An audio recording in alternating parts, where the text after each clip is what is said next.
আসসালামু আলাইকুম ও রহমতুল্লাহি অবরকাতুহ। সম্মানিত শিক্ষার্থী বন্ধুরা, আজকে আপনাদের সামনে হাজির হয়ে যাচ্ছে সবচেয়ে একটি গুরুত্বপূর্ণ স্টোরি নিয়ে।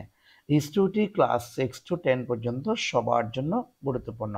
চলুন আমরা কথা না বাড়িয়ে আমরা আমাদের মূল ক্লাসে চলে যাই।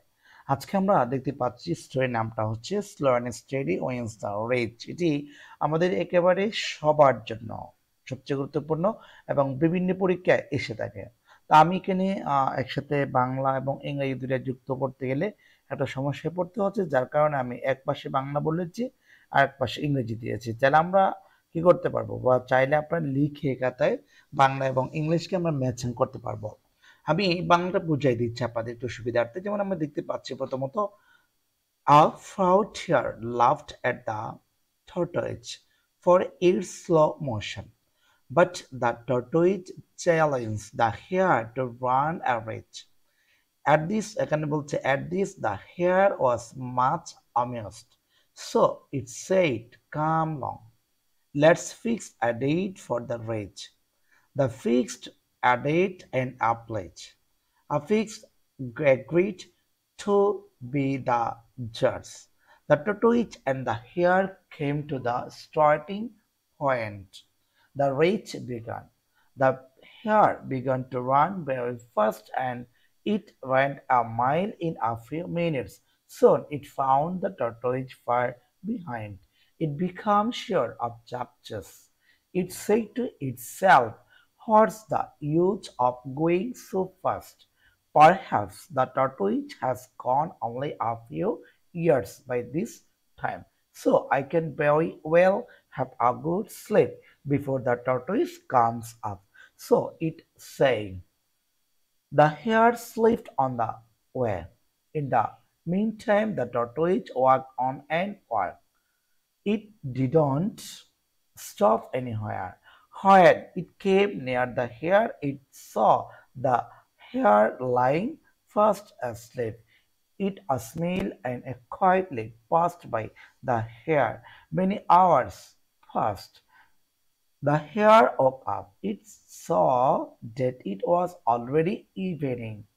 It immediately got on its feet. It began to run very fast, but alas,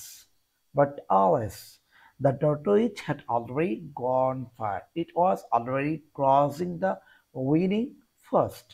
So the tortoise was on the race. It proves that slow and steady wins the race. এই হচ্ছে আজকের আমাদের স্টোরিটি। আমরা এখন এটির বাংলা একটু আপনাদেরকে দেখানোর চেষ্টা করছি। বাংলা অর্থ হচ্ছে অধ্যবসায়ের ফলে সাফল্য লাভ হয়। এক গর্বিত খরগোশ কচ্ছপ দীর্ঘতির কারণে উপহাস করলো, কিন্তু কচ্ছপ খরগোশকে প্রতিদ্বন্দ্বিতার জন্য আহ্বান করলো এবং একটা দৌড় প্রতিযোগিতার জন্য রাজি হলো। এতে খরগোশ অনেক বিস্মিত হলো, তাই এটা বলল যে, "এস, চলো দৌড় প্রতিযোগিতার জন্য একটা তারিখ নির্ধারণ করে।" লেটস মানে চলো। তারপর দেখতে পাচ্ছি আমরা তারা একটা দিন ও স্থান নির্ধারণ করলো। একটা শিয়াল বিচারক হতে রাজি হলো। কচ্ছপ ও খরগোশ প্রতিযোগিতা শুরুর জায়গায় আসলো। প্রতিযোগিতা শুরু হলো। খরগোশ খুব জোরে দৌড়তে শুরু করলো। এটা কয়েক মিনিটের মধ্যে 1 মাইল ফেরলো। শীঘ্রই এটা দেখলো যে কচ্ছপ তার থেকে অনেক পেছনে। এটা সাফল্য নিশ্চিত মনে করলো। এটা নিজ নিজ বলল, এত দ্রুত যাওয়ার দরকার কি? সম্ভবত কচ্ছপ এই সময়ের মাত্র কয়েক গজ অতিক্রম করেছে, তাই কচ্ছপ আসার আগেই আমাকে একটু সুন্দর ঘুমাতে হবে। একথা বলে খরগোশ ইতিমধ্যে বা প্রতিমধ্যে ঘুমিয়ে পড়ল। এই সময়ে কচ্ছপ হেঁটেই চলল, এটা কোথাও থামলো না। যখন এটা খরগোশ নিকট এলো, তখন দেখলো খরগোশ গভীর ঘুমে আচ্ছন্ন। এটা হাসলো এবং নীরবে খরগোশকে অতিক্রম করলো। অনেক সময় অতিবাহিত হলো, খরগোশ জাগ্রত হলো। এটা দেখলো যে তখন সন্ধ্যা এসে গিয়েছে। এটা তৎক্ষণাৎ দাঁড়িয়ে পড়লো। এটা খুব জোরে দৌড়া আরম্ভ করলো, কিন্তু হায়, কচ্ছপ ইতিমধ্যে অনেক দূরে চলে গিয়েছে। এটা ইতিমধ্যে সম্ভবত পার হচ্ছিল, বিজয় স্তম্ভটি পার হচ্ছিল। তাই কচ্ছপ দৌড় প্রতিযোগিতায় জিতলো। এটা প্রমাণ করলো যে অধ্যবসায় সাফল্যের চাবিকাঠি। সো আপনারা কেউ বসে থাকবেন না, নিজের মতো করে নিজে চালিয়ে যাবেন, এটার মতো আপনারাও সফল হবেন। তো আজকে এখানে শেষ করছি। সবাই ভালো থাকবেন, সুস্থ থাকবেন। Assalamu alaikum wa rahmatullah.